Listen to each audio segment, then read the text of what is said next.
Hey guys, welcome back to Wentworth Life and welcome to the next Prisoner Cell Block H installment. In this video, I'm going to be taking a look at Prisoner Cell Block H episode 27, Learning the Truth. Now in the last episode, we had the surprising return of Anne Yates befriending Vera, introducing Vera to George Lucas, but Vera was getting suspicious of what George Lucas does for a living because George is very rich and well off. Well, in this episode, the saga continues and George continues to meet up with Vera throughout the whole episode. He ends up giving her a lift to work and Meg and Jean spot George with Vera at the prison and are surprised in seeing Vera with a male friend. Vera really wants to know what George does for a living, and George tells Vera that he will take her out for dinner tonight and then they will head over to Anne's house and he will basically tell her everything.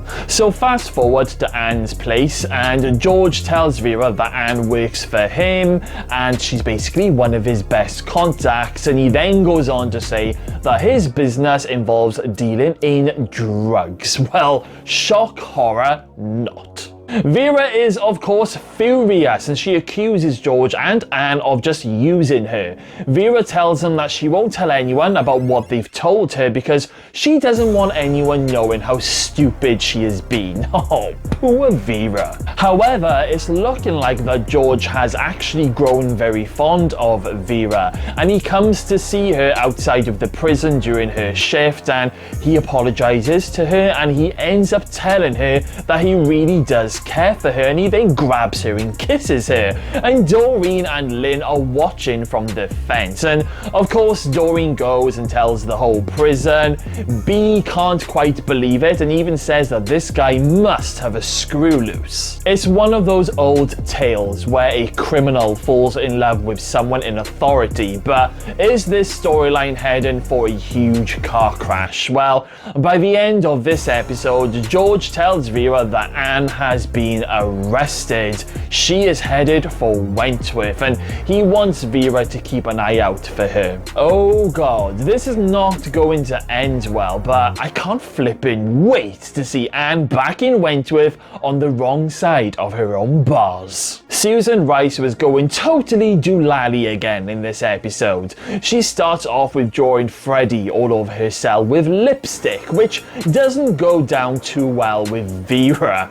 But when Susan gets the news that her husband Freddy is actually taking her to court to get custody of the children, this is what really pushes her over the edge when she ends up ripping and tearing everything in her cell, and Jean is the only person who thinks that something isn't quite right with Susan. But after Susan destroys her cell, Greg ends up giving her a sedative and he books a psych to come and see her. We also learn in the episode that Susan, she kept shoplifting because she thought that her husband Freddy would come and see her if he saw that she was in trouble. So everything seems to have backfired and it's clear that her husband filing for a divorce and now trying to take her children has really messed with her head, and Susan is blaming everything on that pop star Jason Richards. When Jean telephones Jason Richards' agent asking to speak to Freddy, they tell her that there is nobody called Frederick Rice working for them. So what on earth is going on? The plot is just getting thicker and thicker. Towards the end of the episode, Jean tries asking Steve Wilson if he can have a word with her, but he tells Jean that he can't because basically he is representing her husband Frederick Rice, resulting in Jean and Steve both having a massive row yet again. Sticking with Steve for a moment because he wants to see if he can get Karen to go back to university and basically to go out and study, in the days while she's still in the prison. Now Karen seems pleased and Jean asks Erica about it and Erica basically says that she will think about it. Now when Dr. Miller learns about Steve trying to arrange this thing for Karen, the green-eyed monster rears its head again and you can see that Dr. Miller, he's getting jealous jealous and really concerned over the interest that Steve is showing towards Karen. There were some comedy moments with Lizzie and Doreen in this episode. They ended up doing this singing, dancing thing in the rec room as a celebration for Lynn keeping her job and Karen maybe going to university, and it's smiles all round and everyone is happy until Susan flips her lid. There's also a hilarious scene where Lizzie and Doreen go to Dr. Miller and they ask him if there are like any jobs for them to do, you know, in the sickbay unit. And the reason for this is because they want to apply for work experience, but when Dr. Miller tells them that they're both barking up the wrong tree, they need to speak to Jean Vernon.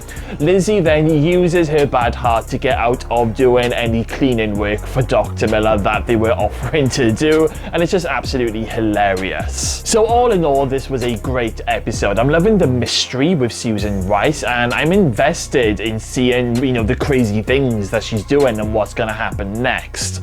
This Anne Yates storyline is getting really good, and Doreen and Lizzie, they have really come into their own characters now. These are the Lizzie and Doreen versions who I always remember. My favourite part of this episode has to be Doreen and Lynn watching Vera and George kissing just outside of the fence, and my least favourite moment has to be the part where Susan learns from Erica that her husband is trying to take her kids from her. Now, despite Susan being a little bit crazy, no mum ever deserves that. So then guys, let's hear some of your thoughts on this episode. Let me know what you think of episode 27, and let me know if you felt sorry for Susan. Right then, well, thank you all for watching this video. The next one will be uploaded not long after this one, so go and grab yourself a cuppa and then head back here to see my next review on episode 28. And don't forget to hit that subscribe button. Thank you all for watching guys, I will see you all again very, very soon.